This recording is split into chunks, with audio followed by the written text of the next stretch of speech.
Eh bien, on va passer à la suite. Du coup, le portrait d'Amélita, joueuse compétitive en 2024. Merci à toutes et tous d'être là. Du coup, Amélita, hop, pardon, je m'installe. Déjà, merci d'être avec nous. Merci d'être avec nous. Merci. C'est un plaisir. Alors que tu passes ton temps à t'entraîner et tout, merci d'être là. Tu nous as fait une petite place dans ton planning. Et en plus, tu nous as fait à l'instant une transition incroyable vers ce portrait. Ça n'était pas préparé, mais c'est quand même... Voilà. C'était improvisé, beau. mais incroyablement frais. Elle a envie de parler. Yes, je suis à nous maintenant. Alors, on va parler donc de versus fighting, de compétition, et on va avoir besoin, avant toute chose, que tu définisses certains termes. Alors, déjà, de base, tu es joueuse compétitrice de versus fighting. Mais dis donc, Amélita, mais qu'est-ce que c'est que le versus fighting? Alors derrière cet anglicisme, c'est tout simplement le jeu de combat, jeu vidéo de combat. Ce serait versus bagarre. Voilà, versus pour bagarre, l'Académie française. C'est ça.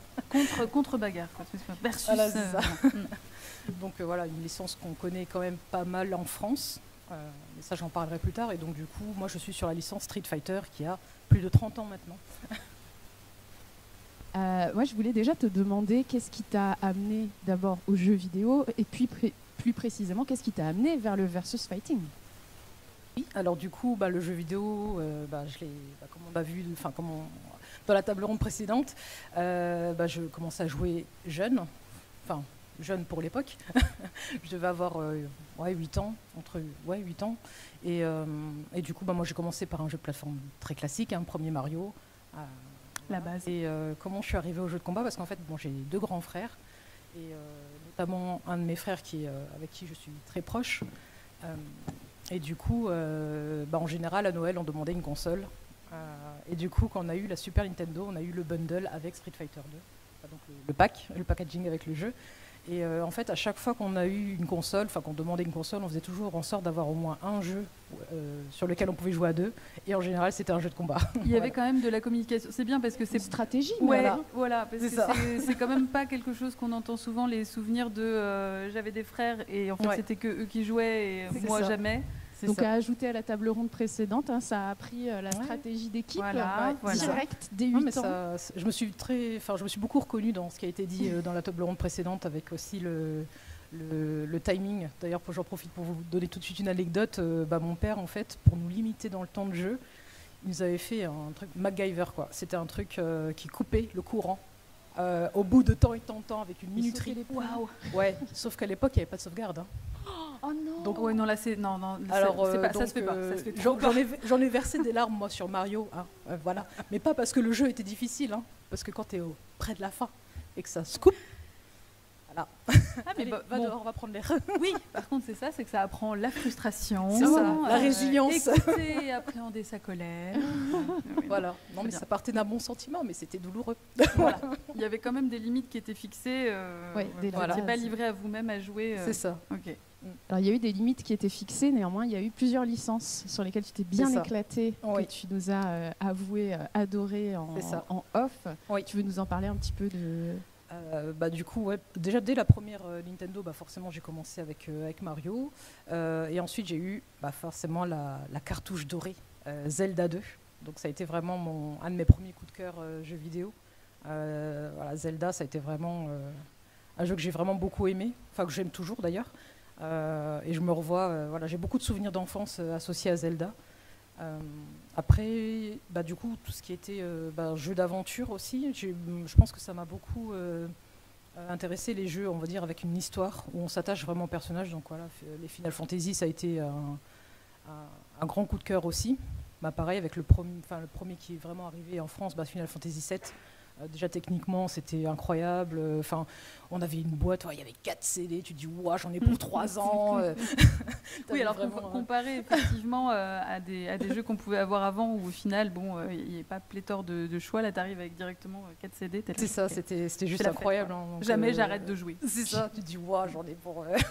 Jusqu'à ce que papa coupe le courant. Ça, et puis c'est ça.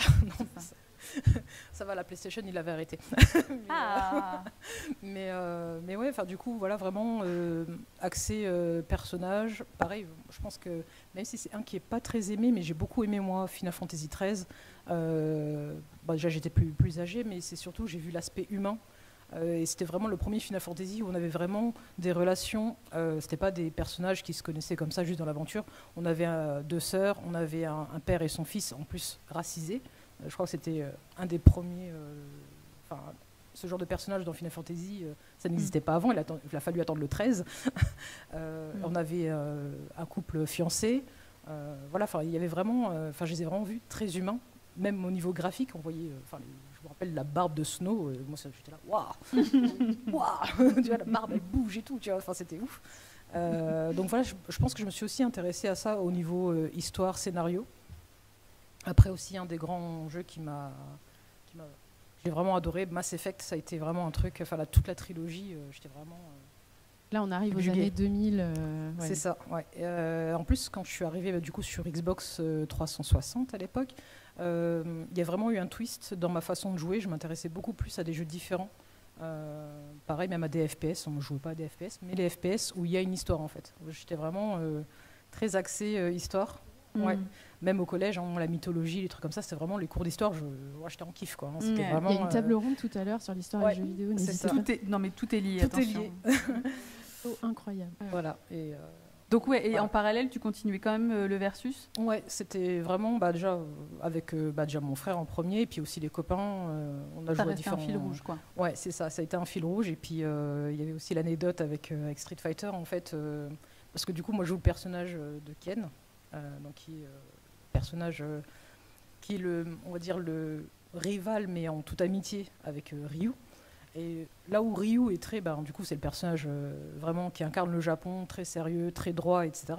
Et on voyait donc son rival blond, américain, ok. Et en fait moi ce qui m'avait intéressé sur ce personnage c'est que c'était vraiment, il avait toujours un petit sourire en coin, tu vois. Et je me dis, mais ok, le mec est cool, tu vois. Puis même dans sa façon de comparer à Ryu, tu le mettais vraiment face à face. Ryu, là où il était très stoïque, Ken, il avait un petit gestuel, tu vois, il ne tenait pas en place, tu vois, il était vraiment en mode taquin comme ça, tu vois. Et en fait, moi, quand j'étais enfant, j'étais extrêmement timide, à tel point que moi, je ne commandais pas au McDo. Hein. Je demandais à mon frère de le faire pour moi. Donc vraiment, pour vous dire à quel point... ton frère, du coup, c'est clair. Il a un rôle très important. Une bonne équipe, et ça fait plaisir. Et du coup, Ken, du coup, j'étais attirée en fait par la confiance en lui qu'il avait. Et donc du coup, c'est pour ça que je me suis très attachée à ce personnage et je le joue encore maintenant. J'ai vraiment un attachement particulier avec. On appelle ton main. C'est ça, ouais, c'est mon main, c'est ça, et c'est un peu un de mes héros d'enfance. Est-ce que ça s'est imposé comme ça, comme une évidence, directement ce perso-là auquel tu as joué tout de suite, ou est-ce que tu as tâtonné un peu? Non, c'est vraiment. Ah oui, ça a été lu parce qu'en plus, déjà si on prend Street Fighter 2, j'aurais bien voulu jouer un personnage féminin. Sauf que les personnages féminins qu'il y avait dans Street Fighter, forcément, étaient créés par des hommes pour des hommes. Donc forcément, moi, je ne me retrouvais pas... On va en reparler, c'est ça. Mais donc, du coup, j'ai joué Ken direct et je me suis tout de suite sentie bien avec lui, quoi. Tu vois, donc, alors, moi, j'ai la question un petit peu inverse. C'est-à-dire que Street Fighter a continué, on est au 6e aujourd'hui, ça a continué d'évoluer, de plus en plus de personnages sont disponibles. Malgré ça... t'es quand même toujours resté sur Ken, la confiance en lui, le sourire en coin, c'est ma vibe, quoi. Ouais, c'est ça. Même s'il est détesté, hein. Franchement, les gens ne l'aiment pas. Enfin, les joueurs ne l'aiment pas vraiment. Mais moi, je vois. Pour moi, c'est un bon gars. Tu vois, c'est vraiment le bon gars. Déjà, il est ami avec Ryu. Qui a envie d'être ami avec Ryu? Enfin, franchement, le mec, il est ennuyant, quoi. Tu vois. C'est non, mais c'est un modèle de tolérance finalement, du coup. Il est père de famille. Oui. Je veux dire, c'est vraiment en mode, allez, dans l'année, je m'accorde un tournoi d'arts martiaux, quoi, s'il vous plaît. Le reste du temps, il a son business, il a sa femme, il a son fils, tout va bien, tu vois. Mais c'est juste, allez, je me prends quelques jours dans l'année, je fais mon petit tournoi, je reviens, tu vois, je vois mon pote Ryu, et voilà, tu vois. C'est sympa, mais c'est vrai, c'est une façon assez saine. Disons que ça sera toujours mon personnage principal, je pense. Après, il y a des petites stratégies quand même dans les jeux de combat où il faut avoir quand même un second personnage pour un peu compléter. Là où Ken va avoir du mal contre d'autres persos, il me faudra peut-être un complémentaire, mais pour l'instant, je ne l'ai pas encore trouvé. Hein, parce que, tu cherches encore parce que Street Fighter 6, c'est récent, il est sorti au mois de juin. Il y a des nouveaux personnages qui sortent tous les 3 mois à peu près. Mais pour l'instant, j'ai pas encore mon complémentaire, donc je reste sur mon fidèle Ken. Est-ce que c'est du coup un espèce de travail actif que d'essayer de trouver ce deuxième perso, ou est-ce qu'il y a du coup aussi pas un espèce de parallèle un peu compliqué avec certains mouvements que tu as l'habitude de faire avec Ken et qui du coup sont compliqués à retrouver en réflexe sur le deuxième perso? C'est sûr que depuis Street Fighter 2, les jeux de combat en général ont beaucoup évolué. Notamment au niveau de la façon de jouer, enfin le gameplay du coup. Il y a vraiment un aspect stratégique que c'est sûr que quand on joue, moi-même quand je jouais de façon juste avec les copains, on ne faisait pas attention à ça. Mais le fait que maintenant je joue de façon compétitive, où il y a forcément des résultats, il y a des histoires même des trucs ultra relous, genre des maths, quoi, tu vois. Moi, je déteste les maths. Tu vois, il y a des chiffres et tout, des plus machin et tout. Je me dis, mais laisse-moi tranquille, tu vois. Je viens pour la bagarre. Je veux juste appuyer sur des boutons, laisse-moi, quoi. Je veux du fun, en fait. Donc, mais effectivement, il y a un aspect stratégique et aussi un aspect où justement, il y a telle personne va se dire, moi, je joue que cet archétype de personnage. Et moi, effectivement, je joue l'archétype qu'on appelle Shoto pour Ken. Donc, en gros, c'est les personnages qui ont au moins un projectile. On les reconnaît assez facilement. Mais c'est vrai que je sais que, par exemple, moi, l'archétype où je suis persuadée que, si vraiment un jour vous me voyez jouer ce genre de personnage, je vous dis, mais elle va pas bien. C'est vraiment. C'est un appel à l'aide. C'est vraiment le personnage, genre les catcheurs, tu vois, ceux qui ont besoin d'être au contact. Les grabbeurs, voilà, c'est ça. C'est ça, voilà, bien révisé.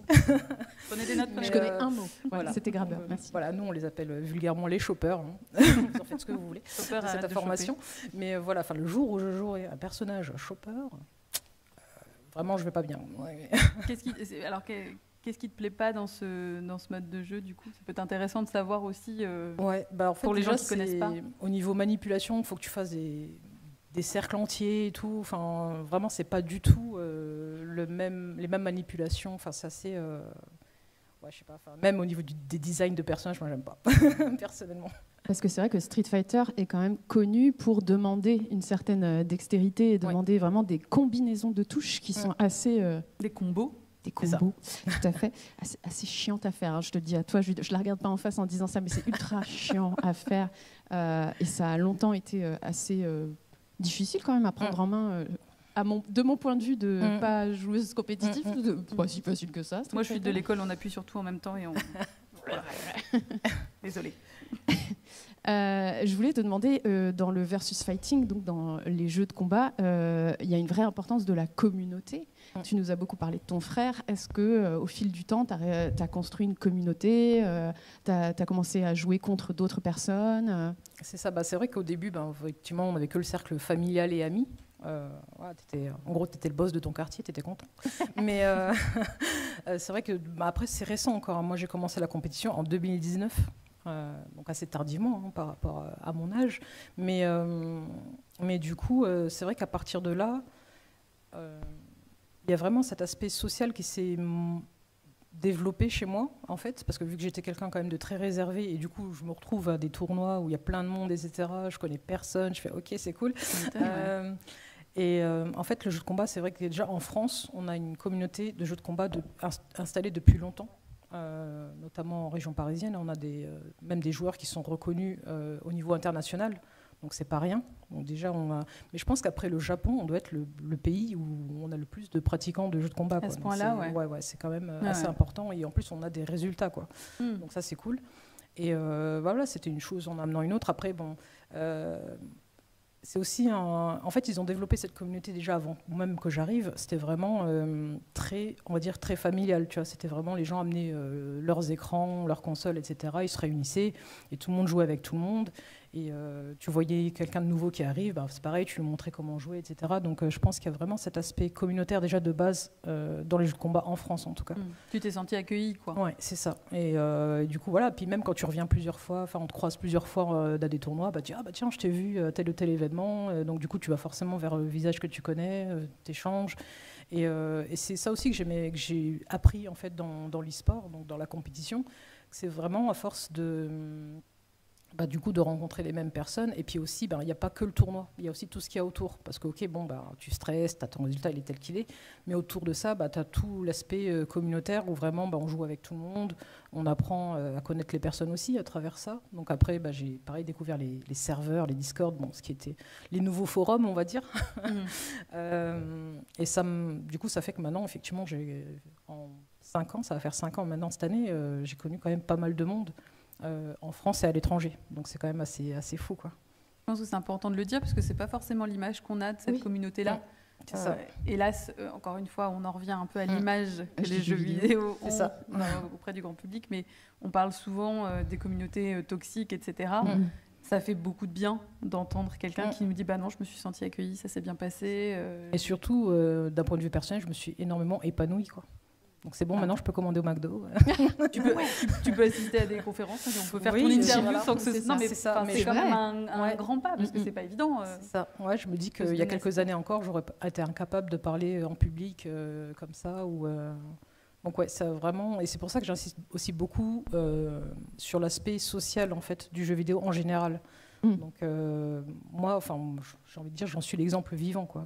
Quand je vois d'où je viens... Et voilà, je reviens encore à mon frère, mais il est étonné. Il est vraiment étonné. Il me dit, mais tu te rends compte, quoi, à l'époque, tu étais dans ton coin et tout, tu parlais à personne. Il vit ça comme un petit succès, voilà. lui aussi. Je parlais besoin de commander au McDo pour elle. C'est ça, enfin. Je passais pour une sauvage, quoi. Donc là, maintenant, c'est sûr que... Et puis même moi, je me sens beaucoup mieux. Donc, Est-ce que le fait que ce soit du versus fighting, en plus, le côté, combat, est-ce qu'il y a un côté cathartique un peu aussi? Tu penses qu'il y a une corrélation ou Oui, après... ça te défoule? Ouais, peut-être. Et puis il y a aussi le fait... après, moi, j'ai fait des arts martiaux aussi pendant mon enfance, jusqu'à l'âge adulte. Donc je pense aussi, dès qu'on a un intérêt, on va dire, plus ou moins proche vers les arts martiaux, que ce soit à travers les films, les dessins animés, etc., je pense qu'effectivement, même si c'est un style de jeu qui est réputé difficile... je pense qu'effectivement, on s'intéresse aux jeux de combat. Mais en fait, quelque part, moi, je trace toujours un parallèle, ça va peut-être vous étonner, mais entre la musique et le jeu de combat. Parce qu'en fait, pour moi, apprendre des combos, par exemple, c'est comme apprendre une partition. Donc en fait, tu vas la répéter, et en fait, ça se met dans la mémoire musculaire. Donc en fait, les joueurs de jeux de combat qu'on trouve, ils sont exceptionnels, ils jouent trop bien. En fait, ils ont juste répété. Et c'est vraiment de la partition, et c'est vraiment aussi une question de rythme, parce que tu as des timings. Donc en fait, quand je vois moi des gens qui sont capables de jouer d'un instrument, j'ai envie de leur dire, vous êtes capables de jouer à Street Fighter. Yeah. Mais en fait, je me dis, ça permet de vulgariser un peu le jeu de combat. Si on fait le parallèle avec la musique, je pense que c'est quelque chose que les gens comprennent plus facilement que de dire j'appuie sur des boutons. Oui, puis alors c'est pareil, parce que ça peut permettre aussi de rappeler qu'il n'y a pas de question de talent inné. Comme on le dit aussi beaucoup pour le dessin, etc. Non, en fait, c'est du travail. Il ne faut pas du tout diminuer tout cet aspect entraînement, travail derrière qu'il y a, et qui fait que oui, au bout d'un moment, t'es balèze, quoi. Mais parce que tu l'as mérité, t'es pas né avec comme ça d'un coup en mode. C'est ça. Tu peux avoir des prédispositions, comme les personnes qui jouent aussi d'un instrument, mais à côté de ça, il y a du travail quand même. Il y a du travail et des règles à suivre, etc. Donc. Est-ce que tu veux nous raconter un petit peu, tu nous as dit que c'était en 2019 que tu es entré dans la sphère compétitive Street Fighter. Est-ce que tu veux nous raconter un petit peu comment ça s'est passé ? Alors oui, déjà en fait tout est parti tout simplement de Twitter. J'ai fait une entrée tardive sur les réseaux sociaux en fait, parce que forcément introversion, etc. Je n'allais certainement pas avoir de compte réseaux sociaux rapidement. Donc du coup, je me suis inscrite, je crois, en 2017 sur les réseaux. En plus, la première personne que j'ai suivie sur les réseaux, c'est Kayane, donc notre joueuse française de jeux de combat très réputée. Et en fait, une chose en amenant une autre, ce qu'on appelle maintenant l'algorithme, tout simplement. Parfois, il fait bien les choses. C'est ça. Et en fait, j'avais découvert un groupe, du coup, c'était des jeunes qui sont dans la région de Montélimar. Et en fait, ils réalisaient un documentaire sur... en fait, ils avaient un projet de faire un tour de France pour aller à la rencontre des joueurs et joueuses en situation de handicap. Et je trouvais ça intéressant. Je fais, ok, c'est une super idée. Je voyais pas du tout... c'était novateur pour moi. Et donc, du coup, je les ai contactés en mode, ok, moi, je veux bien participer, etc. Et donc, du coup, ils ont réalisé ce documentaire en 2018. Et en fait, le but, c'était que les participants et participantes à ce documentaire se retrouvent à la Paris Games Week. Du coup, c'était novembre 2018. Et donc, du coup, on s'est retrouvés là-bas. C'était vraiment chouette. Et du coup, il y a un des participants, Théo, qui est tétraplégique et qui, lui, avait comme projet de monter une équipe e-sport composée uniquement de joueurs et joueuses en situation de handicap. Il n'existait pas du tout avant ça. Non, et puis même moi l'e-sport, je n'en savais rien en fait, je ne connaissais pas. Moi, je jouais chez moi ou des petits tournois genre à la Fnac ou des trucs comme ça. Vraiment, peut-être dans des MJC. Voilà, comme je dis, le boss du quartier, quoi. Mais sinon, moi, j'avais jamais participé à des événements. Je ne savais même pas que ça existait, quoi. Et donc, du coup, je suis ton projet, il est chouette et tout. Puis, du coup, il me dit, j'aimerais bien que tu nous rejoignes sur ce projet. Je suis ok, tu vois. Je trouvais ça cool. Et puis, je me suis dit, en fait, j'ai aussi un rapport où je suis beaucoup plus motivée quand c'est une cause collective, en fait. Je me suis dit, moi, mon truc là-dessus, c'était vraiment, je me dis, si des personnes voient, ou même un ou une joueuse en situation de handicap me voit participer à un tournoi, peut-être que ça lui donnera envie de participer aussi. Donc je me suis dit, c'est cool de passer par ce système-là. Et donc du coup, je me suis retrouvée à ma première Gamers Assembly à Poitiers en 2019. Un truc, j'étais complètement déphasée. Je me suis dit, mais qu'est-ce que c'est que ça ok. Donc là, j'étais là avec mon petit maillot et tout. Je suis trop bien. Et j'ai fait ok. Mais c'est vrai que c'est là que j'ai réalisé en fait tout ce qu'il y a autour en fait de ça, l'e-sport. C'est aussi là où j'ai rencontré la première fois l'association Women in Games, qui faisait des interventions. Et j'ai fait, mais j'ai beaucoup appris. Je me suis dit, mais je sais même pas que ça existait tout ça en fait. Et même l'association Cap Game aussi, qui parle accessibilité, handicap et jeux vidéo. Mais moi, j'étais vraiment, du coup, ça fait un gros flashback parce que je me dis, moi, dans mon enfance, je connaissais pas tout ça en fait. Ouais. Et je trouvais ça cool. Et du coup, c'est pour ça que j'ai voulu aussi participer à ma propre hauteur en fait par rapport à ça, quoi. J'allais te poser la question, justement, tu dis que tu as rencontré pas mal de gens au fil du temps à force de jouer aux jeux de baston. Et elle était diverse, cette communauté de gens que tu rencontrais au fil du temps?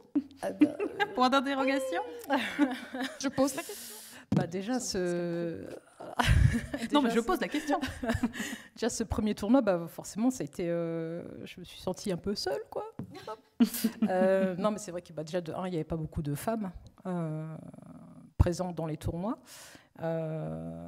Puis encore moins des personnes racisées non plus. Il y avait très peu, quoi. Et du coup, j'ai fait ok. Donc effectivement, je me le suis un peu pris en pleine face, quoi. J'ai fait bon. mais voilà. Puis du coup, c'est en entendant différents témoignages d'associations, de groupes, etc. Je me suis dit oui, effectivement. Même moi, en fait, je m'étais jamais posé la question. Mais c'est vrai que quand tu es devant le fait accompli, tu fais oui, effectivement. Tu vois. Et c'est vrai que du coup, ça a éveillé quand même quelque chose chez moi, quoi. Je me suis dit, non, mais ça, c'est pas normal, en fait. Notamment, c'est sûr que moi, je suis quand même concernée par tout ce qui est, du coup, diversité, inclusion, handicap. Donc forcément, j'ai dit, waouh, ok, il va falloir faire quelque chose, quoi. Oui, tu t'es sentie un peu investie directement. C'est ça, ouais. Maintenant que je réalise ça, je peux pas rester et ne rien faire, quoi. C'est ça, ouais. C'est plutôt une qualité, parce qu'il y a plein de gens qui constatent des inégalités, mais qui font rien. J'ai trouvé une interview de toi où tu expliques que le fameux Théo t'a proposé donc, ce projet de rejoindre, de faire du compétitif, etc. Et dans cette interview, tu dis « Évidemment, j'ai accepté ». Donc c'était une évidence, en fait. Oui, pour moi, oui. Et alors pourquoi tu ne l'as pas fait avant, toute seule, par exemple? Pourquoi tu t'es pas dit « je vais me lancer puisque… » Déjà, c'est ce que je disais, c'est que je ne savais même pas en fait que ça existait. Tout ce qui était l'e-sport, même Twitch, tout ça. J'étais vraiment, moi, c'était vraiment jouer en local, quoi, à la maison, tu vois. Dans le quartier. Mais jamais tu t'étais dit je pourrais faire un tournoi. Non, même je savais même pas que ça existait, alors que effectivement, c'était instauré depuis pas mal d'années maintenant. Et puis bon, peut-être que si j'habitais à Paris, peut-être je l'aurais su d'une façon ou d'une autre, mais c'est vrai que en province. Oui. Moi, il y a aussi cette difficulté-là en plus où effectivement, c'est pas le même. Donc, j'avais pas du tout ce spectre-là. J'ai vraiment appris beaucoup de choses ces 5 dernières années. mais ça montre la nécessité de la représentation aussi, puisque ça donne des impulsions comme ça, en fait. Et puis même en étant concernée, j'ai appris des choses parce que ne serait-ce par exemple par rapport à Cap Game, moi forcément, si j'étais vraiment sur juste mon handicap moteur, mais j'étais pas consciente des handicaps visuels, cognitifs, auditifs, etc. Je m'étais même jamais posé la question. Et donc du coup, j'ai appris aussi beaucoup de choses auprès d'eux. Et je trouve que c'est enrichissant pour moi et aussi ça me permet aussi d'en parler avec les autres, de sortir aussi de mon prisme à moi, quoi, en fait. Et puis c'est hyper important parce que c'est vrai qu'en voyant, en regardant, tu as pas mal joué avec un joueur qui est atteint de cécité. Oui. Et c'est vrai que d'emblée, nous on se dit, si on voit pas en fait comment on joue. Ouais. Ah oui, non mais Sven, ça a été une rencontre incroyable. Donc Sven, il est non-voyant, il a perdu la vue à l'âge de 6 ans. D'un cancer et donc il réside aux Pays-Bas et mon père habite aux Pays-Bas et donc du coup pareil, quand j'ai découvert Twitch, forcément je cherche mon jeu, je cherche Street Fighter, je tombe sur lui, j'ai fait attends, il joue, il a les yeux bandés, qu'est-ce qui se passe, quoi. Bon, je vais sur son stream, donc effectivement il parle anglais, c'est mieux que le néerlandais, hein, déjà pour l'accessibilité.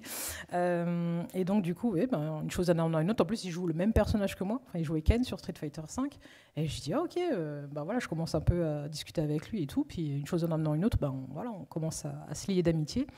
Et du coup, je me suis dit, tiens, la prochaine fois que je vais chez mon père, je passerai, je viendrai lui rendre visite. Donc, c'était organisé comme ça. Donc, effectivement, je les ai vus, lui et sa compagne, à plusieurs reprises. Et c'est vraiment quelqu'un qui a même aussi changé ma vision sur le handicap, parce que c'est quelqu'un d'extrêmement positif là-dessus, alors que on pourrait quand même se lamenter sur sa situation. Et il est même très drôle, parce qu'en fait, je me rappelle que la première fois que je suis venue chez eux, donc il me fait visiter l'appartement, etc. Puis je dis, ok, est-ce que tu peux me montrer où sont les toilettes? Donc il me montre, il repart. Il revient et fait « Attends, mais toi, tu as besoin de la lumière, en fait. » Donc, du coup, il est venu me montrer où était l'interrupteur et je trouvais ça... il a vraiment un humour... c'est vraiment quelqu'un d'exceptionnel. Donc, et très bon joueur. En plus, il est très, très fort. Hein. J'ai regardé un peu, c'est hyper impressionnant. Hein. C'est vraiment hyper impressionnant. Et franchement, il m'épate. Je sais que sur Street Fighter V, il arrivait même à deviner quel costume mon personnage portait au son. Ouais. Ouais, non, mais là, c'est un niveau, c'est un niveau au-dessus. C'était un truc de ouf. Parce mais je trouve que, à t'écouter, ça montre aussi que c'est... encore une fois, il y a encore des gens qui vont être capables de dire que finalement, ce serait une sous-catégorie, etc. Je trouve qu'on a énormément à apprendre, en fait, juste par cette faculté, justement, d'être hyper attentif à plein d'autres choses. C'est captivant, quoi. Ouais, c'est vraiment fascinant. C'est-à-dire que là, c'est pas du tout une question de handicap, mais juste de compétence, quoi. C'est ça. Donc lui, effectivement, il joue sans écran. Mais vraiment juste au son, quoi. Il est vraiment incroyable, quoi. Donc, et puis c'est quelqu'un d'exceptionnel, vraiment. Très gentil. On revient à la sociabilisation qui se passe aussi par le jeu. C'est impressionnant. Alors attention, peut-être que sous vos yeux, je vais faire une bêtise, mais normalement, ça, c'est une vidéo et ça me trigger depuis tout à l'heure. Oui, j'ai fait une bêtise. C'est pas ce que je voulais faire. Voilà. Je ne sais pas comment la lancer. Allez. Tant pis. C'était une vidéo où on voyait justement ton personnage Ken. Tant pis. Vous avez qu'à connaître. Désolée. Vous aurez des devoirs à faire après. C'est ça. On vous interrogera. C'est interactif. On va passer au pratico-pratique. Du coup, on veut tout savoir. Comment ça marche? On connaît rien et on veut tout savoir. D'accord. La sphère compétitive, donc comment tu fonctionnes? C'est quoi ta semaine type? Comment tu t'entraînes chaque jour, j'imagine, à ton prochain tournoi ou régulièrement à des matchs?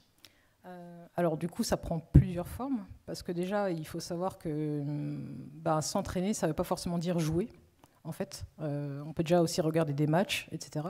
Donc en fait, là, je suis vraiment en mode, si je me sens pas de jouer, je suis en forme, je suis pas en forme, je suis contrariée, etc. Si je ne le sens pas, je ne joue pas. Okay. Mais par contre, je peux regarder effectivement des vidéos, des tutos, etc. sur mon personnage ou sur... Il y a aussi beaucoup de créateurs sur YouTube qui font des vidéos comment battre tel ou tel personnage, ce genre de choses. Et c'est là où il y a toujours ce débat, est-ce que l'e-sport, c'est vraiment du sport, etc. Mais bon, si on regarde concrètement, si on fait vraiment le parallèle, par exemple, avec le foot, on voit vraiment ça. Il y a vraiment, on a du coaching aussi. Il y a aussi, justement, analyser des matchs, analyser ses propres matchs aussi. Ça aussi, c'est important. Ouais. Les matchs où et c'est horrible. Hein. Franchement, se voir... j'imagine. Parce que tu vas pas regarder les replays des matchs où tu gagnes. Forcément, ça n'a aucun intérêt. Tu vois. Ah, ça peut... Non, pas du tout. Vraiment pas du tout. Non, les victoires, non. Juste tu flexes et puis voilà. Mais, c'est déjà pas... Ça l'ego boost. Voilà. Mais par contre, c'est c'est plus intéressant effectivement de regarder les matchs où on a perdu pour voir, et c'est là que tu vois vraiment ce que tu as fait en fait. Tu dis non mais pourquoi j'ai fait ça, c'est là où tu te flagelles un peu. Tu remues le couteau un peu. Mais voilà, il y a tout ça en fait, l'analyse de match, le côté technique. C'est pareil, c'est ce que je disais tout à l'heure, répéter vraiment sa partition. Donc voilà, j'essaye vraiment à la fois de m'entraîner d'un point de vue technique, et ce qui est le plus difficile en fait, c'est le mental. Et je pense que c'est vraiment là où se distinguent les joueurs et les joueuses, parce que si par exemple tu prends 2 joueurs ou joueuses à un même niveau technique, il y a de grandes chances que celui ou celle qui va gagner, c'est celui qui aura le meilleur mental en fait. Et ça, c'est extrêmement difficile à entraîner seul, je pense, et c'est là où, du coup, tout l'intérêt d'avoir un coach mental qui peut... En plus, le coaching mental, pour moi, ça peut avoir rien à voir avec le jeu vidéo, en fait, c'est universel. Tu peux avoir un coach business, par exemple, ou un coach sportif, effectivement, mais qui ne joue pas du tout au jeu vidéo. Ouais. Parce que je pense qu'ils ont des manières d'avoir des petits déclics. Appréhender la performance aussi. Donc, moi, mon entraînement, soit c'est en jeu, soit c'est hors jeu. Ça prend différentes formes. Après, je suis très scolaire, j'ai mon petit cahier. Voilà, j'ai mon petit cahier où je note mes combos. C'est satisfaisant. Je stabiloute de ouf. C'est vraiment. J'aurais dû vous l'amener en fait. Je l'ai à l'hôtel en plus, tu vois, pour réviser. Mais elle ne s'arrête jamais, cette machine. Ça veut dire que depuis. Pardon, vas-y. Ouais, non, mais en plus, je suis très contente parce que je ne suis pas la seule à le faire. On a un joueur français lyonnais, d'ailleurs, peut-être que tu connais, Mr. Crimson, qui, du coup, quand je l'ai vu la première fois sortir son cahier entre 2 matchs, j'ai fait hey, c'est mon gars sûr. J'ai fait il est comme moi et tout. Mais en plus, je pense que c'est aussi un truc de mémoire. Parce qu'en fait, moi, j'ai besoin d'écrire. Parce que comme ça, j'ai une mémoire plus visuelle. Et donc, du coup, même si j'écris, mais vraiment. Là, tu fais dragon, là, tu fais une boule, machin. Mais ça me permet de le mémoriser aussi. C'est un truc que tu as fait de toi-même, tu n'as pas vu quelqu'un le faire? Non, c'est vraiment que tu as ressenti le besoin de noter. C'est ça. C'est hyper intéressant. C'est comme ça que ça se... Comment je m'entraîne, on va dire, de différentes façons. Voilà. Alors, j'ai vérifié, pour ne pas dire de bêtises. Street Fighter 2, c'est 1991. Ça veut dire que depuis 1991, tu notes encore des trucs en 2024? Oui, tout à fait. Incroyable. Oui, mais t'as combien de cahiers du coup? Tu gardes des archives? Non, mais parce que t'as un classeur. On parlait de la Pléiade tout à l'heure. Après ma pratique a changé, on va dire en 2017 quand j'ai commencé vraiment à jouer. Parce qu'en plus, ça faisait un moment que je jouais plus aux jeux de combat et là j'avais retourné, de façon régulière, on va dire. Mais en 2017, c'est là où j'ai aussi rencontré des gens sur Twitch, etc., qui jouaient à Street Fighter. J'ai fait ok, je vais me remettre aussi sur le jeu pour ne serait-ce que jouer avec eux sur le stream. Et quand j'ai commencé les compétitions, il fallait forcément. En fait, ma pratique du jeu de combat a changé. En fait, là, j'ai dû aller plus en profondeur. Donc vraiment, tous ces aspects de maths là que je vous disais tout à l'heure. Truc, je suis non mais laisse-moi tranquille. Mais tu l'as fait quand même avec plaisir, quoi. Je suis assez butée là-dessus. Ça a l'air d'être le plaisir, voilà quoi. Les maths, non. Moi, je suis une joueuse de l'instinct, on va dire. Naturel. Voilà, c'est ça. Moi, je tape. C'est l'instinct. Mais du coup, j'ai commencé à avoir vraiment mon cahier à partir de Street Fighter 5. Et là, du coup, Street Fighter 6, c'est obligé de reprendre au début. En plus, mon personnage avait beaucoup changé entre le 5 et le 6. Et c'est ouf, je me dis, j'ai joué Ken toute ma vie, presque. Et je suis obligée de réapprendre. Donc forcément, ton ego, il en prend un peu un coup. Tu fais, non, mais attends, je le connais, c'est mon gars sûr et tout. Mais non. En fait, non. Tu es obligé de t'adapter. Et c'était le cas dans les anciens Street Fighter où c'est vraiment le 6. Il me semble que le 6 a eu beaucoup de changements quand même. En fait, je pense que ça a changé à chaque épisode. En fait, il y a beaucoup de gens. Du coup, le 5, ça a été quand même très compliqué. Il y en a beaucoup qui regrettaient le précédent. Et là, c'est pareil avec le 6, en fait. Mais en même temps, j'ai envie de me dire, on ne peut pas satisfaire tout le monde, en fait. Parce que si le jeu ne change pas, les gens vont se plaindre. Si les jeux ils changent, les gens vont se plaindre. Donc, les gens, en plus, les Français. Voilà, c'est ça. Mais c'est là, du coup, je me dis, en plus, finalement, je fais un parallèle avec le handicap, parce que finalement, le handicap, c'est s'adapter toute sa vie, en fait. Donc, du coup, moi, m'adapter, c'est pas un problème. Tu vois, je vais pas le prendre mal. C'est un atout, en fait. Je me dis, ça va me prendre quelques semaines, voire un mois ou 2, et puis voilà. Donc, c'est sûr que les premières semaines sur Street Fighter 6, même en jouant mon perso que j'ai depuis toujours, c'était un peu frustrant, mais c'était pas non plus trop gênant pour moi. Je me dis, ben voilà, c'est pas grave, on se retrouve, on apprend à se connaître, tout ça, tout ça. C'est ça. Mais tu rejoues à d'anciens Street Fighter de temps en temps aussi, ou tu as peur justement de reperdre tes repères? Non, je fais pas ça. T'as pas de ça chez nous. Je ne rejoue pas à d'anciens Street Fighter, mais par contre, je joue à d'autres. Oui, je joue un peu à Tekken, mais justement parce que du coup, Tekken 8, il est sorti en fin janvier. En fait, c'est mon jeu limite récréatif, parce que je sais que je ne fais pas de tournoi dessus. Ça reste un jeu de combat, donc tu as quand même des trucs universels, même si il y a quand même une grosse différence, parce que Street Fighter, c'est un jeu 2D, et Tekken, c'est un jeu 3D, donc tu as les déplacements en 8 directions, là c'est un peu plus compliqué. Mais j'ai un peu plus de recul dessus, parce que je sais que de toute façon, je ne ferai pas vraiment de tournoi dessus, donc je peux plus m'amuser en fait. Et c'est vrai que quand tu joues de façon compétitive, que tu t'entraînes, des fois tu perds aussi ce plaisir de jeu. En fait, tu le vois un peu comme un boulot, quoi. Tu te dis, aujourd'hui il faut que je fasse ça, il faut que j'atteigne tel ou tel objectif. Donc, et ça aussi, je pense que dans l'entraînement, enfin en tout cas pour moi, c'est nécessaire de faire des pauses aussi sur le jeu. Parce que je me dis, des fois, je joue pas pendant une semaine ou deux, ben, je reviens sur le jeu, ça débloque des trucs. Okay. Parce que même dans ta progression, tu as des paliers, quoi. Il y a des paliers. Tu n'as pas peur non plus de faire des pauses et de tout perdre. Tu te dis juste, des fois, c'est nécessaire pour faire. C'est nécessaire avant l'overdose, quoi. C'est ça. Et tu sais, c'est aussi le cas quand on apprend une partition. C'est marrant. Des fois, tu bloques sur un moment et même sur un dessin. Pareil, en fait, on y revient dans n'importe quelle pratique. Parfois, on a besoin de s'aérer un peu le cerveau. Tu passes du piano au ukulélé, t'es bien. Pourquoi pas. Voilà, c'est un peu. Mais oui, c'est ça, parce que il y a quand même, ce qui est sympa de se dire, c'est que tu as quand même encore une pratique récréative possible du jeu de combat, et que c'est pas devenu un truc où tu le fais parce qu'il faut, mais ça reste quand même un plaisir, quoi. Oui, et puis je joue aussi à d'autres jeux. Voilà. Oui, c'est ça, ce soit pas que à ça. Voilà, notamment, j'ai toujours aimé les jeux de rôle aussi, donc... Et puis pareil, les jeux indépendants, j'ai ma petite catégorie que j'appelle les jeux de la rage, comme Dead Cells, Hollow Knight, les jeux où tu sais, quand tu les termines, tu as les mains sont crispées, tu n'arrives plus à les bouger. Tu vois. Parce que c'est pas le cas sur... Non, moi ça va, tu vois, moi ça va. Les carottes de cercle. Mais ça, c'est que de la mémoire musculaire, tu vois. Moi, mon corps, il est habitué à ça, tu vois. mais tu vois, par exemple, Dead Cells, je n'ai encore jamais réussi à le terminer. Donc, voilà.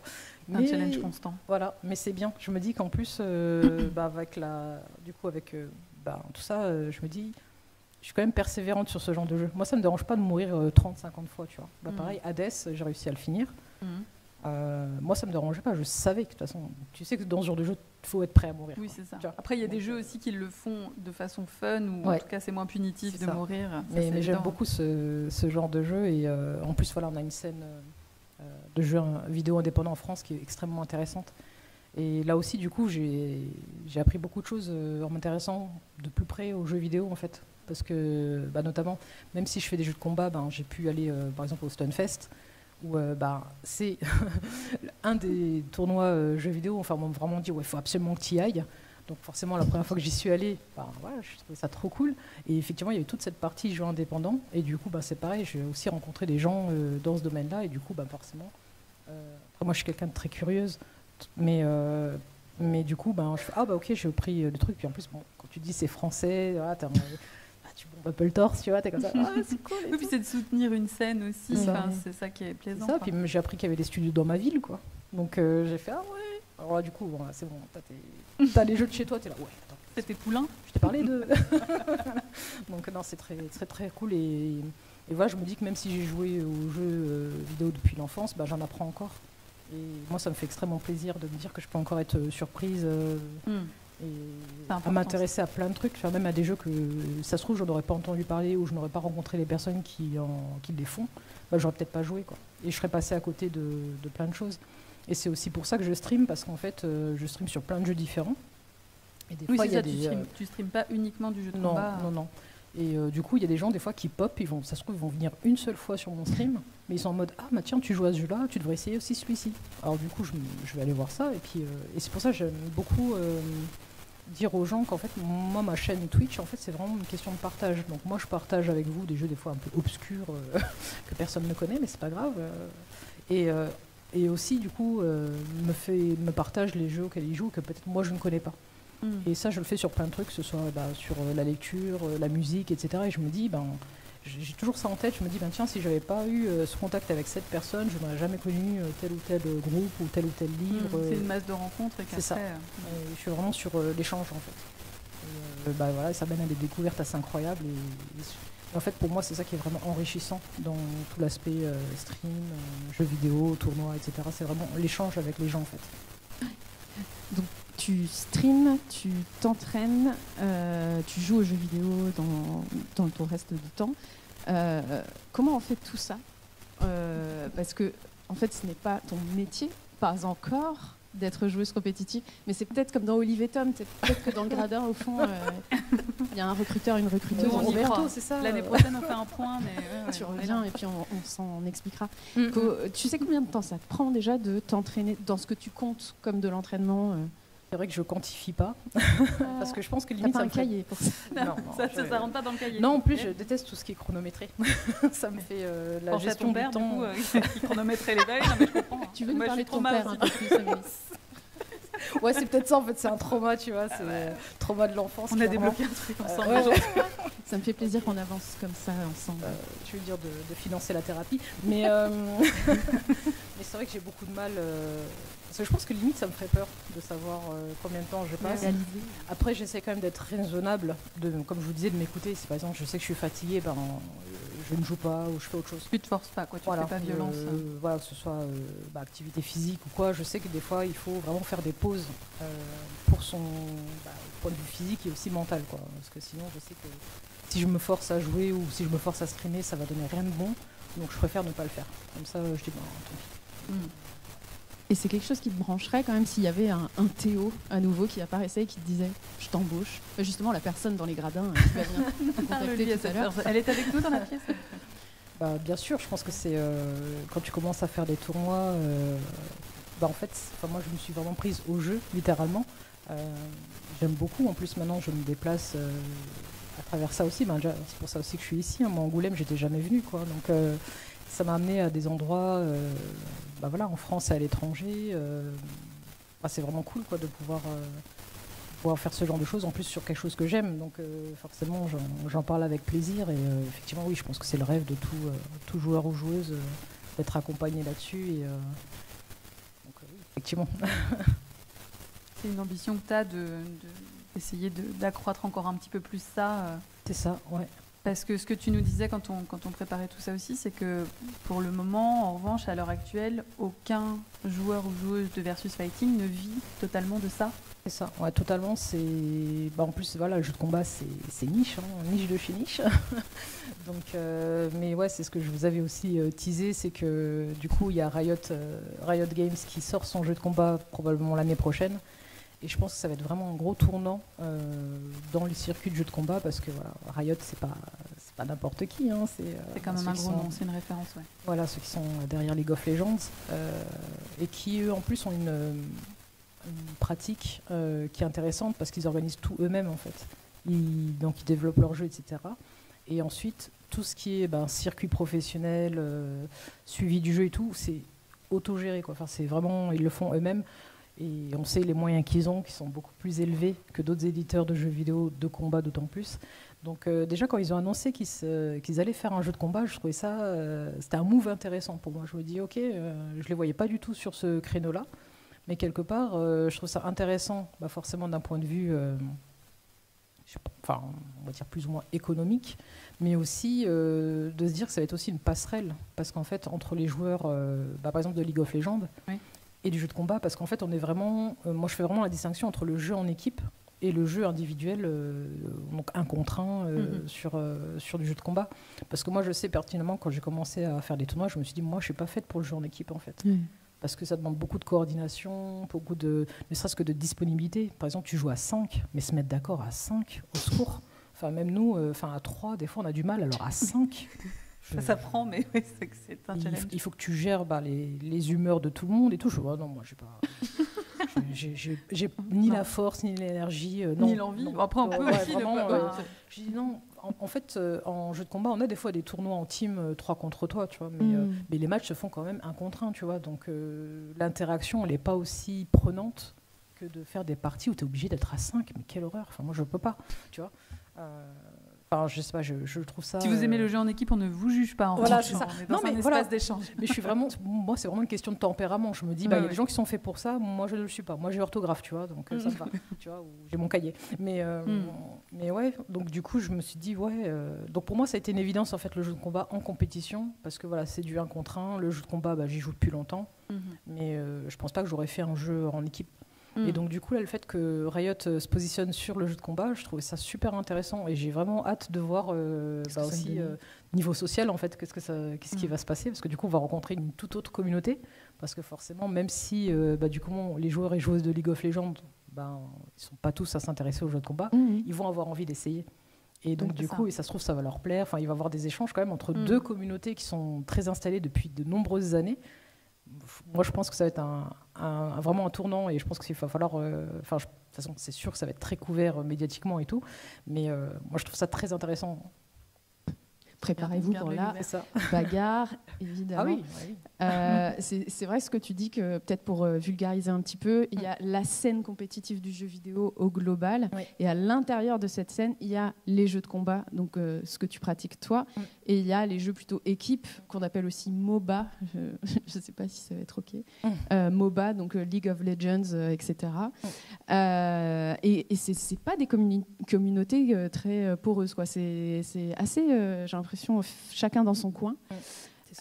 Et même au niveau des mises en place de compétition, tu disais, pour League of Legends, c'est Riot qui organise tout. C'est pas du tout pareil de ton côté. Non. Les lots ne sont pas du tout les mêmes. Non. Et comme tu le disais, il y a des équipes côté MOBA.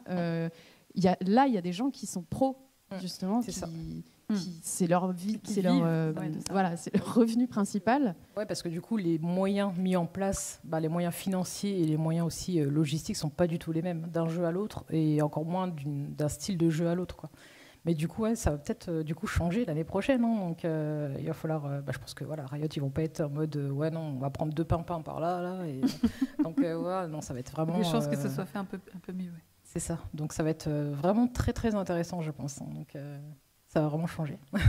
Cela dit, il y a la Capcom Cup dont tu nous as parlé quand on préparait l'interview. C'est ça. Tu veux nous en dire un peu plus sur la dernière qu'il y a eu ? Oui, du coup, la Capcom Cup, donc du coup, ça a été la première sur Street Fighter 6, hein, qui, je rappelle, est sortie en juin dernier, donc très récent.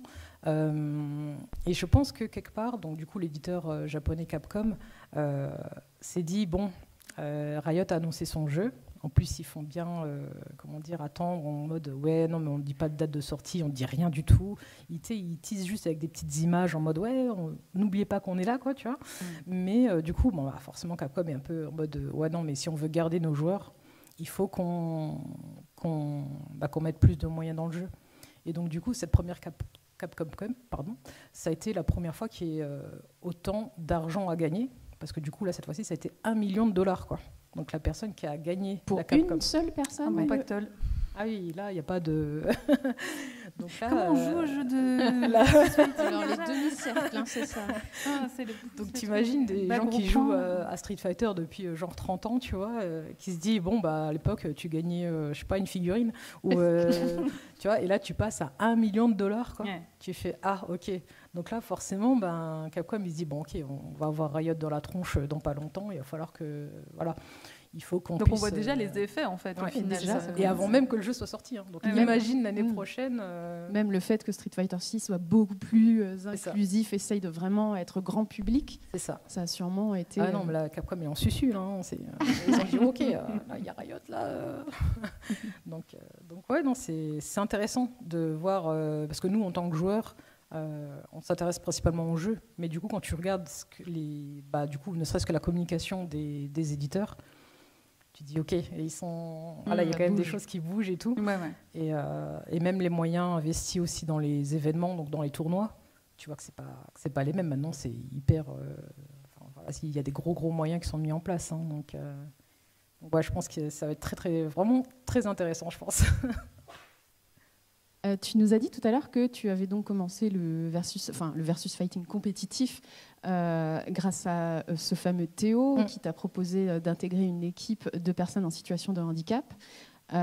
Aujourd'hui, c'est toujours le cas. Tu es toujours dans une équipe. Tu es toujours dans une équipe 2 personnes en situation de handicap. Alors, ouais. Non, pas du tout. En fait, j'ai quitté. Du coup, l'équipe de Théo s'appelle Rebird.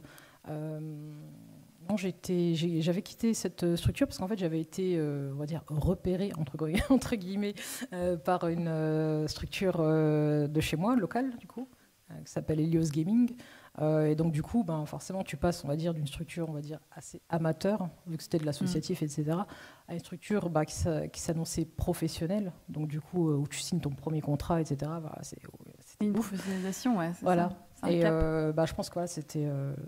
Théo l'a bien compris, hein, en mode. Ouais, non, mais c'est sûr, en gros, tu veux le meilleur pour les personnes qui sont de ton équipe. Et puis, quelque part, ça rebondit aussi, parce que ça te dit, tiens, Rebird a lancé telle joueuse sur telle structure, donc ça sert à ça aussi, quoi.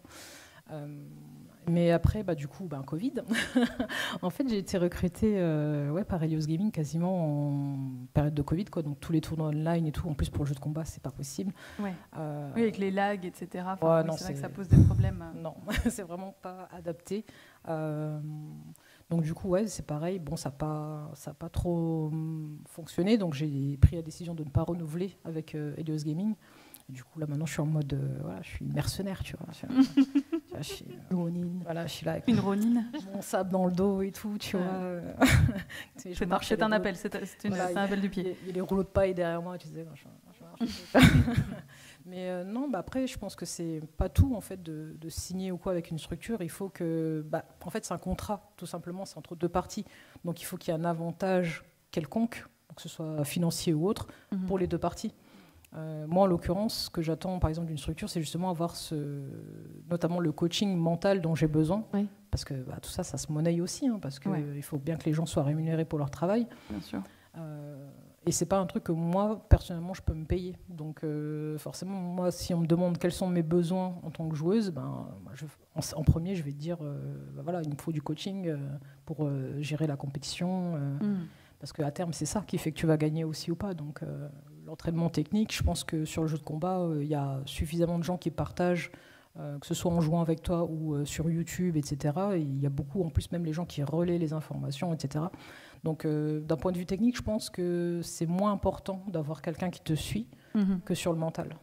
Donc, et en revanche, ce que tu n'as pas abandonné, c'est ton engagement, et ton engagement notamment dans des associations. Tu t'es engagé notamment chez Cap Game, c'est ça? Tu nous en parlais un petit peu. Je suis pas sur le bon truc. Ouais, du coup, Cap Game, je les ai rencontrés en 2018. Donc c'est pareil, je ne savais pas que ça existait, cette association. Donc du coup, ils travaillent avec tout ce qui est du coup, accessibilité des jeux vidéo au handicap. Donc vraiment que ce soit d'un point de vue logiciel ou vraiment matériel au niveau des manettes, etc. Donc c'est pareil, je les avais rencontrés à la Paris Games Week où ils ont un stand tous les ans, ça c'est sûr. Donc ouais, j'ai rencontré vraiment une équipe très sympa et tout. Et c'est vrai que moi-même j'ai découvert des choses, quoi, parce que comme je disais, forcément, moi, j'ai vu que le spectre, de mon handicap moteur. Et on avait échangé là-dessus, parce que moi, je faisais des trucs un peu chelous, quoi, de mon côté. Mais c'est juste que je connaissais rien. Comme ça. Voilà, mais je connaissais rien d'autre. Tu vois, je connaissais rien d'autre. Et là, du coup, de voir qu'il y avait des solutions qui existaient, etc., qu'ils ont pu m'aiguiller sur des choses et tout.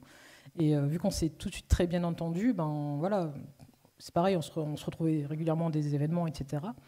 Et donc du coup, quand ils m'ont proposé de les rejoindre, du coup sur l'équipe testing, donc on teste. Moi, je m'occupe de tester des jeux vidéo, pas forcément des jeux de combat, mais vraiment tout type de jeux vidéo avec lesquels, des fois, il y a des éditeurs qui leur envoient des clés de jeu, etc.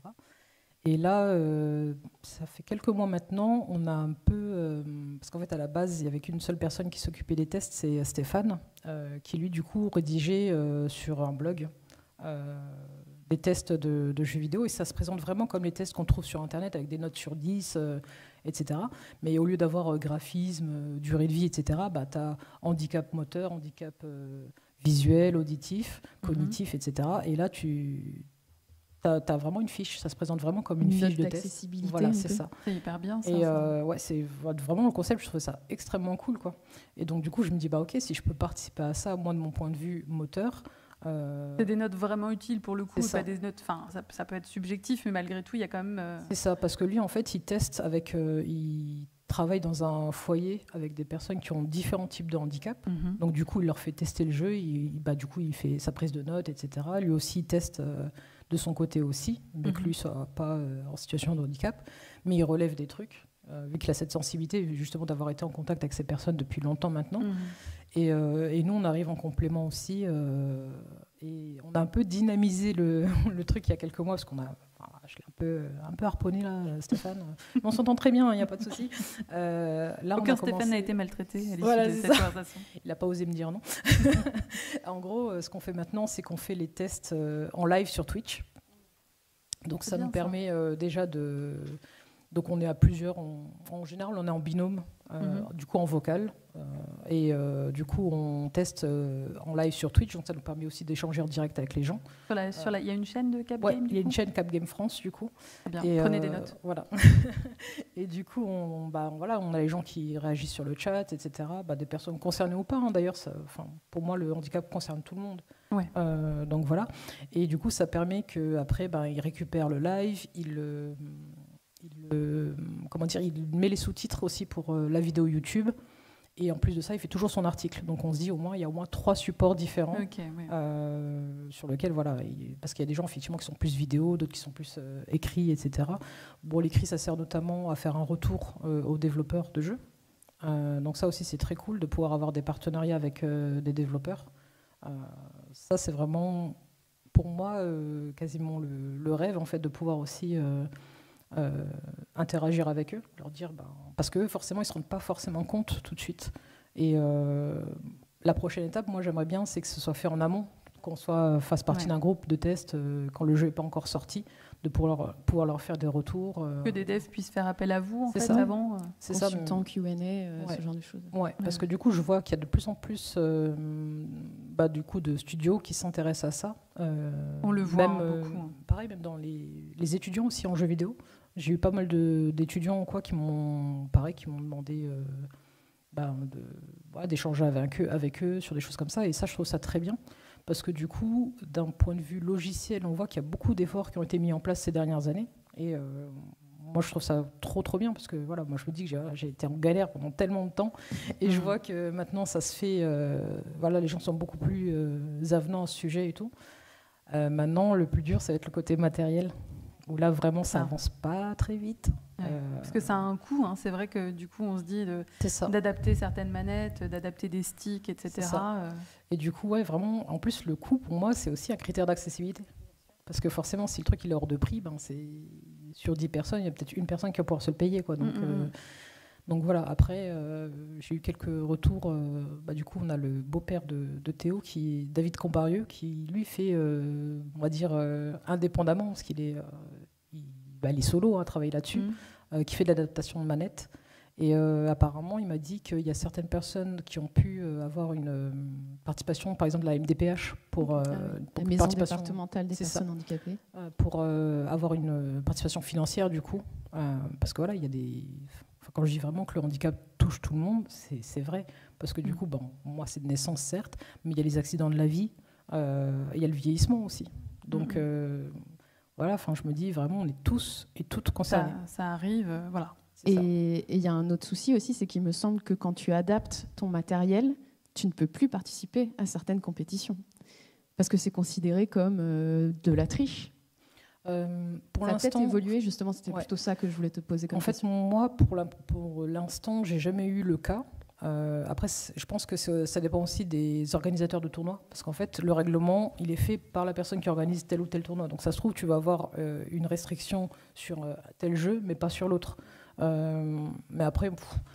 Je pense qu'il y a quand même, faudrait quand même un seuil de tolérance là-dessus. Je pense que du moment que tu fais tester ton truc, ils voient qu'il n'y a rien, il n'y a pas des macros ou je sais pas quoi qui sont intégrés dans le truc, ça devrait. Et puis de toute façon, tu t'inventes pas. Tu t'inventes pas un handicap, quoi. Je veux dire. Oui, non, pour tricher pour une compétition.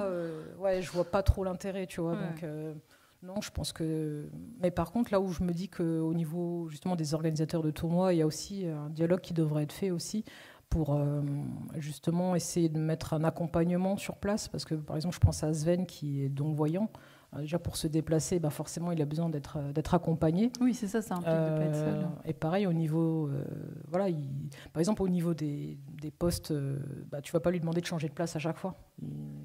Je pense qu'il y a des trucs, ça paraît bête. Mais oui, c'est mais tant sûr que tu n'es pas concerné, et tant que tu ne consultes aucune personne concernée, ce n'est pas des trucs que tu peux inventer. C'est ça, et puis même en tant qu'organisateur de tournois, tu as masse de choses à faire. Surtout quand tu commences à faire des tournois de plus en plus importants au niveau du nombre de personnes qui assistent et tout. Donc des fois, il faudra avoir une personne dédiée à ça, en fait. Je pense que ça ne serait pas déconnant d'avoir quelqu'un référent accessibilité sur ton tournoi. Voire plusieurs. Ouais, c'est ça.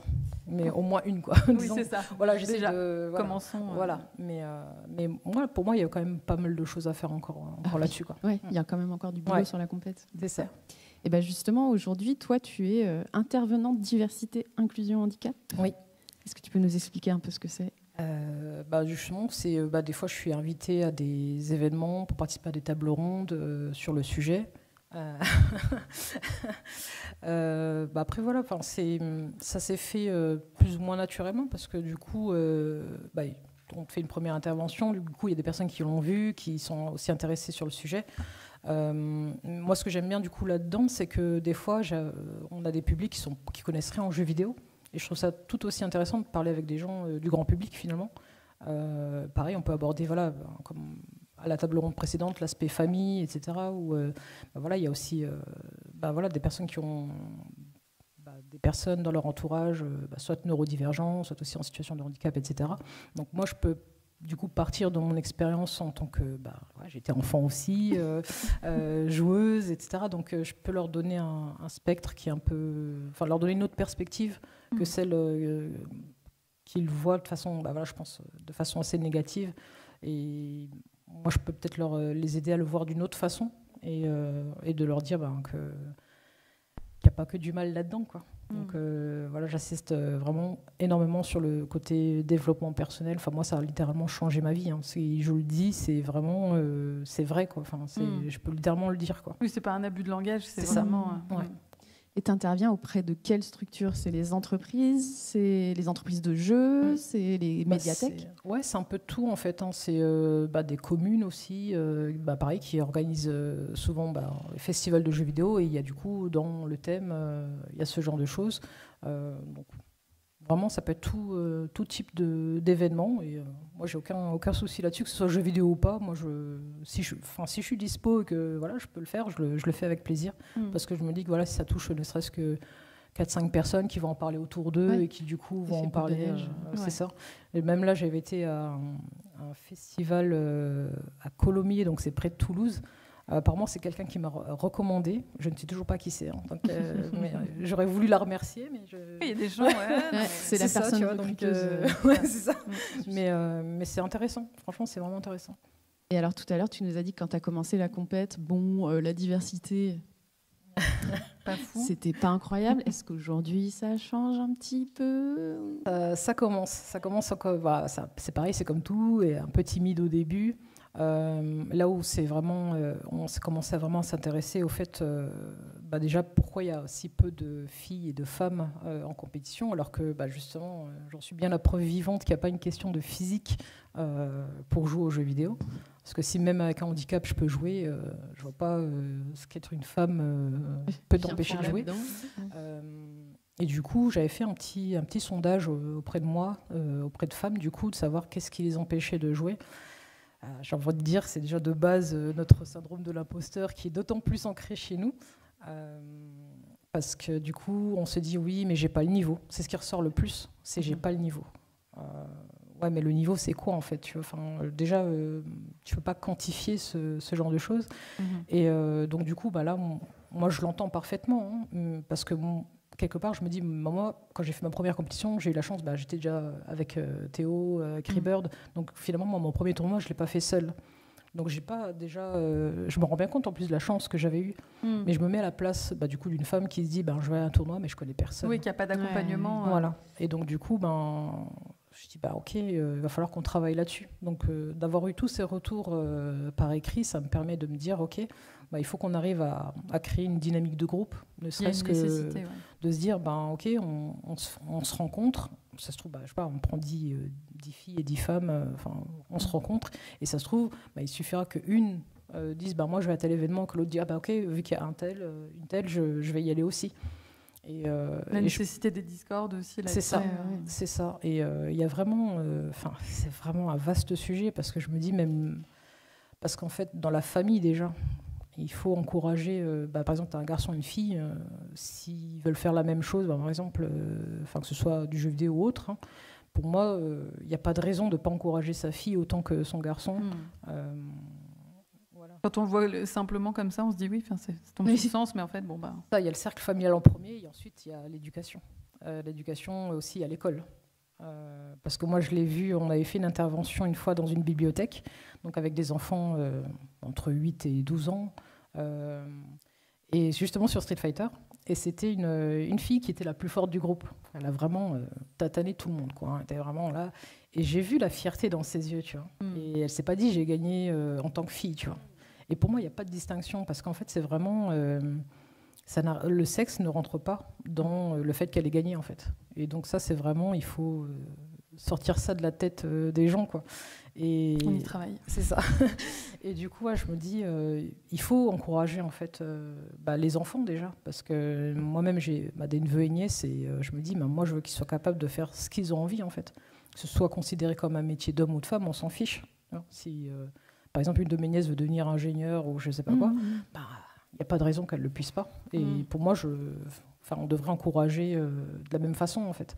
Donc je pense que si ça évolue là-dessus, qu'on dédiabolise le jeu vidéo, etc., qu'on se dise, si par exemple une enfant veut devenir joueuse sur tel truc, on devrait l'encourager de la même façon. Donc déjà, si tu as le soutien de tes parents, le soutien de ton entourage, qu'à l'école, on te bride pas là-dessus, je me dis qu'on verra de plus en plus à l'avenir de femmes dans le jeu vidéo, mais vraiment dans tous les aspects du jeu vidéo aussi, parce que dans l'industrie en soi, il manque aussi cruellement de femmes, quoi. On leur donne la parole aussi, parce que on le rappelle, 50% des joueurs sont des joueuses. C'est ça, en fait. C'est ça. Et depuis toujours. Oui, longtemps. En fait. C'est ça. D'ailleurs, j'ai une nièce qui s'appelle Emna, et elle vous prend tous et toutes sur Splatoon 3, elle vous écrase. Voilà. Calme-toi. Hors de question. Jamais. Merci beaucoup, Amélita, d'avoir répondu à nos questions. Merci infiniment de nous avoir éclairé sur tout le spectre de ta personne, ou presque, en tout cas dans le jeu vidéo, et surtout la bagarre. Et la compétition. Et la compète. La grosse bagarre. Est-ce qu'il y a des questions dans le public, ou est-ce que la personne qui va recruter Amélita aujourd'hui peut se... Je reste à disposition, je suis là toute la journée. Sur la compétition, sur l'engagement, l'inclusivité, la compète en tant que personne handicapée. Ouais, je me demande si c'était pas Théo que j'avais vu en intervention au Stunfest. Peut-être, ouais. Sur justement ce problème de... en fait, il y a des personnes handicapées, moteurs notamment, qui ont besoin de rendre leur manette accessible, mais du coup n'ont plus accès aux grands tournois, en tout cas, parce qu'elles ont modifié leur manette. Oui, mais elles peuvent. Et t'as pas le choix. C'est ça. On se mord la queue. Ça va. Donc il n'y a pas de questions. Ce qui mords pas. tu as tout répondu. Je ne tape que sur Street Fighter, encore.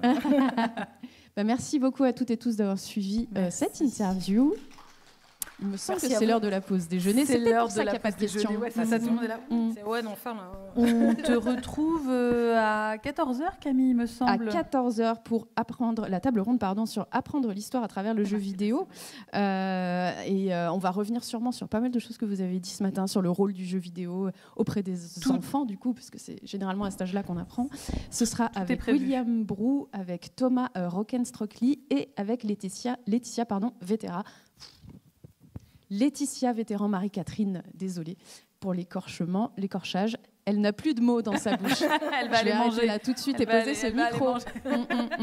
Bon appétit à tous et à toutes. On se retrouve à 14h. Merci.